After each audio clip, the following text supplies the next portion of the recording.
क्या रजत पाटीदार आरसीबी को अपना पहला और मोस्ट अवेटेड आईपीएल टाइटल जिता सकते हैं?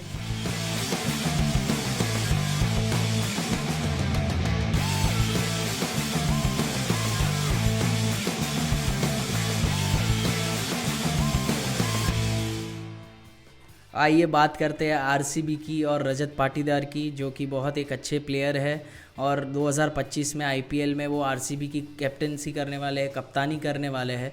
तो रजत पाटीदार एक एमपी के प्लेयर है, वो एमपी के लिए खेले हैं, वो एमपी की कैप्टनसी भी करी है उन्होंने और बहुत ही अच्छे प्लेयर है, स्टाइलिश प्लेयर है और आरसीबी के लिए खेलते भी आए हैं पिछले कुछ सालों में।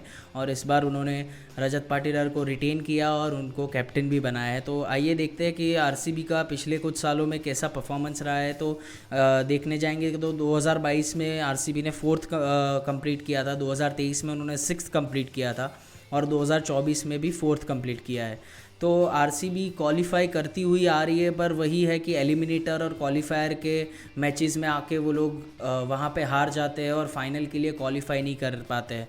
जैसे आरसीबी के पास एक भी ट्रॉफ़ी अभी तक है नहीं, पर अगर आप उनका क्वालिफिकेशन रेशियो देखें तो वो बहुत ही हाई है। तो अभी जैसे 17 सीज़न हो चुके हैं, उसमें वो लोग ऑलरेडी 6 बार क्वालिफाई कर चुके हैं और 3 बार रनर अप्स रह चुके हैं। तो इन टोटल वो 9 बार क्वालिफाई कर चुके हैं 17 सीजन्स में से, तो जो कि 50% से भी ज़्यादा उनका रेशियो है क्वालिफाई करने का। तो वो एक डिसेंट रेशियो है, बहुत अच्छा भी नहीं है पर बहुत बुरा भी नहीं है जिस हिसाब से पोर्ट्रे किया जाता है आरसीबी को। तो मेरे हिसाब से एक अच्छी टीम वो लेके आते हैं, बट हमेशा वो लोग ऐसा प्लान करते हैं कि बैटिंग हैवी साइड रहती है आरसीबी की और बॉलिंग में उतना वो लोग ध्यान नहीं देते हैं या बॉलिंग उतनी स्ट्रांग नहीं रहती है आरसीबी की। आरसीबी का प्लस पॉइंट नहीं रहता है बॉलिंग हमेशा। तो वो एक चीज़ है जो उन्होंने इस साल में मॉडिफाई करने की कोशिश करी है या ध्यान देने की कोशिश करी है। और इस बार Dinesh Karthik as a mentor, as a coach add हुए हैं आरसीबी में। जो प्लेयर थे पिछले साल तक, इस साल वो कोचिंग रोल में आए हैं और उनका काफ़ी से रहा है आरसीबी का स्क्वाड बनाने में और वो काफ़ी अच्छा क्रिकेटिंग ब्रेन है। तो उस हिसाब से आरसीबी ने बॉलर्स पे इस बार ज़्यादा कंसंट्रेट किया है और उन्होंने बॉलर्स अच्छे पिक करने की कोशिश करी है, जो कि मुझे एक बहुत अच्छी चीज़ लगी है। उसमें अगर रिटेंशन में देखेंगे तो उन्होंने रिटेन करने में विराट कोहली को, रजत पाटीदार और यश दयाल को रिटेन किया है, जो एक बहुत ही ब्रेव डिसीजन था कि इन 3 प्लेयर को ही रिटेन करना और यश दयाल को रिटेन करना ओवर मोहम्मद सिराज, जो कि इनके बहुत ही अच्छे परफॉर्मर रहे हैं। हालांकि उनका पिछला सीज़न उतना खास रहा नहीं था, तो उन्होंने एक ब्रेव कॉल लिया कि instead of Mohammed Siraj they have retain Yash Dayal. तो वो एक बहुत ही बड़ी बात है। और उसके अलावा अगर उनके स्क्वाड के रिलेटेड बात करेंगे तो उन्होंने फैफ डुप्लेसिस को रिलीज़ किया है, क्योंकि जैसे मैंने बताया कि फैफ डुप्लेसिस अब 40 साल के ऑलमोस्ट हो चुके हैं और क्या वो और 3 साल खेल पाएंगे आईपीएल, तो वो एक क्वेश्चन था। तो उन्होंने फैफ डुप्लेसिस को रिलीज़ किया है और उसकी जगह पे लेकिन उन्होंने फिल सॉल्ट को बाई किया है। तो फैफ डुप्लेसिस एक 150-160 स्ट्राइक रेट वाले प्लेयर थे, जबकि अब फिल सॉल्ट आए हैं जो 175 प्लस के स्ट्राइक रेट से खेलते हैं जनरली। तो वो मुझे लगता है कि ज़्यादा कॉम्प्लीमेंट करेंगे विराट कोहली की बैटिंग स्टाइल को। और अभी Virat Kohli international T20 cricket से रिटायर हो चुके हैं, तो मुझे लगता है कि और फ्री होके खेलेंगे। तो अगर फिल सॉल्ट उनके साथ खेल रहे हैं तो उनसे प्रेशर, विराट कोहली से प्रेशर थोड़ा कम हो जाएगा और फिल सॉल्ट भी मारेंगे और फिर विराट कोहली कोशिश करेंगे कि वो भी मारे और वो अच्छे स्ट्राइक रेट से खेले। तो एक फिल सॉल्ट बहुत ही अच्छा बाय है। उसके अलावा उन्होंने, जैसे मैंने बताया कि बॉलिंग में काफ़ी उन्होंने अच्छी पिक्स करी है, जॉस हेजलवुड हो गया या फिर भुवनेश्वर कुमार हो गया, ये सब कुछ अच्छे, यश दयाल तो है ही, और भी अच्छे उन्होंने प्लेयर्स पिक किए हैं जो बॉलिंग में और अच्छी कर सकते हैं। और उसके अलावा एक कंसर्न जो मुझे लग रहा है वो एक है मिडल ऑर्डर। मिडल ऑर्डर थोड़ा कंसर्न लग रहा है क्योंकि उन्होंने, देखने जाए तो स्क्वाड में बहुत सारे इंग्लिशमैन ऐड कर लिए, जैसे फिल सॉल्ट हो गए, लिविंगस्टन हो गए, बेथल हो गए। तो ये प्लेयर्स जो मिडल ओवर्स में खेलने वाले, फिल सॉल्ट तो टॉप पे खेलेंगे पर मिडल ओवर्स में लिविंगस्टन और बेथल में से कोई एक खेल सकता है। तो वो प्लेयर्स ऐसे जो स्पिन के खिलाफ इतना अच्छा नहीं खेलते, जो हमने देखा अभी जो चैम्पियंस ट्रॉफी से पहले एक सीरीज़ हुई थी इंग्लैंड के साथ, वहाँ पे देखा कि स्पिनर आते ही इंग्लैंड बैटर्स ऐसे ढेर हो जाते हैं कि पूछो मत।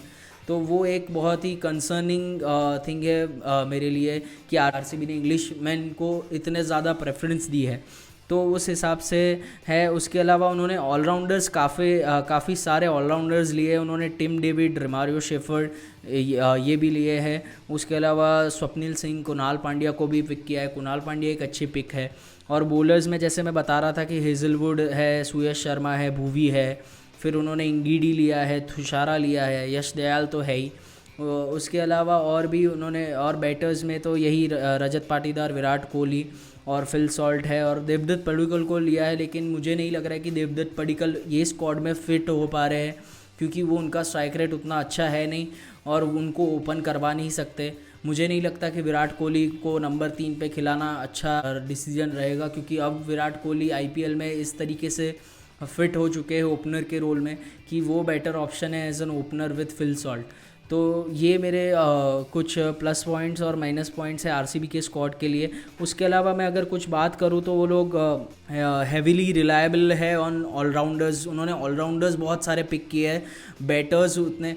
अब इस बार उन्होंने बॉलर्स को ज़्यादा अच्छे से कॉन्सेंट्रेट किया है, तो उसमें बैटर्स वो लोग उतने अच्छे पिक नहीं कर पाए। बस उनके पास विराट कोहली और रजत पाटीदार है और फिल सॉल्ट है। ये 3 बैटर्स मुझे दिख रहे हैं जो बहुत ही अच्छे प्रॉपर बैटर्स है। उसके अलावा पडिक्कल है हो गए और ये सब हो गए, उसके असली ऑलराउंडर्स दिख रहे हैं। तो एक ऑलराउंडर प्रॉपर बैटर नहीं होता है, और जो ऑलराउंडर्स पिक भी किए हैं वो प्रॉपर एक तरीके से बैटर नहीं है। तो वो एक कंसर्न हो सकता है कि वो सिर्फ वो ऑलराउंडर्स पे हेविली डिपेंडेंट हो जाएंगे, तो वो एक मुश्किल हो जाएगा। और उसके बाद ये है कि कुणाल पांड्या को जो उन्होंने पिक किया है, तो कुणाल पांड्या को मेक श्योर करना पड़ेगा कि ये उनका अब तक का करियर का बेस्ट आईपीएल सीज़न रहे। अगर वो हो जाता है तो आरसीबी के चांसेस बहुत बढ़ जाते हैं ट्रॉफ़ी जीतने के लिए। उसके अलावा क्या ये हम सोच सकते हैं कि लिविंगस्टन की जगह पे जेकब बेथल को खिलाया जाए, क्योंकि लिविंगस्टन का हमने देखा है वो फास्ट बॉलर्स के अगेंस्ट तो बहुत अच्छा खेलते हैं, पर जैसे ही स्पिनर्स आते हैं वो बहुत ही डिफरेंट प्लेयर हो जाते हैं। वो बहुत स्ट्रगल करते हैं, वो रीड नहीं कर पाते हाथ से कोई भी स्पिनर को, और उसमें भी अगर रिस्ट स्पिनर आ गया है तो it becomes very difficult for him कि वो हाथ से रीड करे। तो क्या आरसीबी की मैनेजमेंट टेम्प्ट हो पाएगी कि वो जेकब बेथल को खिलाए और लिविंगस्टन को ना खिलाए? हालांकि लिविंगस्टन ज़्यादा एक्सपीरियंस प्लेयर है, पर जेकब बेथल एक लेफ्ट हैंड बैटर का भी ऑप्शन देते हैं। तो वो मुझे लग रहा है कि हालांकि मैं जेकब बेथल को अपनी प्लेइंग 11 में नहीं रखूँगा, मैं लिविंगस्टन को ही रखूँगा, भले ही कितना ही उनका स्टैट्स है वो कमज़ोर हो, बट एक बहुत ही इम्पैक्टफुल प्लेयर तो है ही लिविंगस्टन। और वो बॉलिंग भी आपको 2 या 3 ओवर डाल के देते हैं, क्योंकि वो ऑफ स्पिन भी कराते हैं, वो लेग स्पिन भी कराते हैं according to the batter against him. तो वो एक है अच्छा ऑप्शन है, बट अगेन रिलायबल ऑप्शन नहीं है मेरे हिसाब से। तो ये कुछ चीज़ें हैं जो आरसीबी के स्क्वाड के रिलेटेड थी। उसके अलावा अगर उनकी प्रोबेबल प्लेइंग 11 देखेंगे तो विराट कोहली और फिल सॉल्ट ओपन कर रहे हैं। उसमें नंबर 3 पे मैं रजत पाटीदार को रख रहा हूँ, क्योंकि रजत पाटीदार ऐसे प्लेयर है कि जो अगर पहली 6 ओवर या 8 ओवर ओपनिंग चल गया तो फिर वो स्पिनर्स के सामने बहुत ही अच्छे से खेल सकते हैं।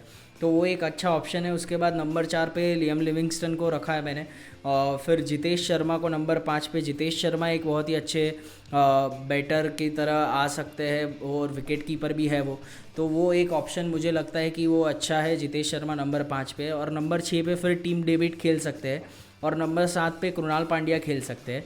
और फिर नंबर 8 पे मैं ये चाहता हूँ कि उन्होंने एक बैटर लिया है स्वस्तिक चिकारा, जो 19 साल का 20 साल का बच्चा है, पर वो बहुत लंबे लंबे छक्के मारता है। शायद उसने कुछ 40-50 ओवर की गेम में कुछ 30-40 छक्के मार दिए थे, तो 500 रन स्कोर किए थे, ऐसा कुछ उसने रिकॉर्ड बनाया है। तो वो बहुत अच्छा प्लेयर है, लंबी सिक्स हिटिंग करता है, तो वो एक क्वेश्चन देता है आरसीबी की इस थोड़ी सी वीक मिडिल ऑर्डर को। तो हो सकता है कि टेम्पटेशन हो कि स्वस्तिक चिकारा को एक आध गेम खिला के देखे कि क्या रिजल्ट आता है।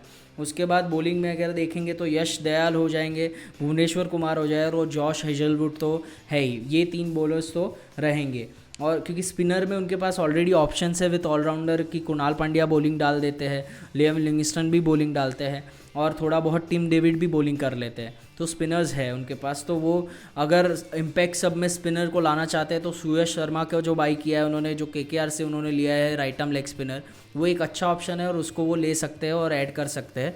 या फिर अगर पिच फास्ट बॉलर्स को सपोर्ट कर रही है तो एक रसिक सलाम दर करके बहुत ही अच्छा प्लेयर उन्होंने पिक किया है, जो कि बहुत ही अच्छा प्लेयर है। मैंने मेरे पिछले वीडियो में भी बात करी थी कि वो एक अच्छा बॉलर है फ्यूचर के लिए, तो वो एक इम्पैक्टफुल प्लेयर हो सकता है, तो उसको भी ले सकते हैं। तो ये मेरा कुछ थॉट्स है आरसीबी के स्क्वाड के रिलेटेड। तो अगर आपको ये वीडियो अच्छा लगा हो तो लाइक करें, शेयर करें, सब्सक्राइब करें और नोटिफिकेशन भी ऑन करके रखें ताकि मेरे सारे वीडियोस का नोटिफिकेशन आपको मिलता रहे और ऐसे ही सपोर्ट करते रहिए। Good bye.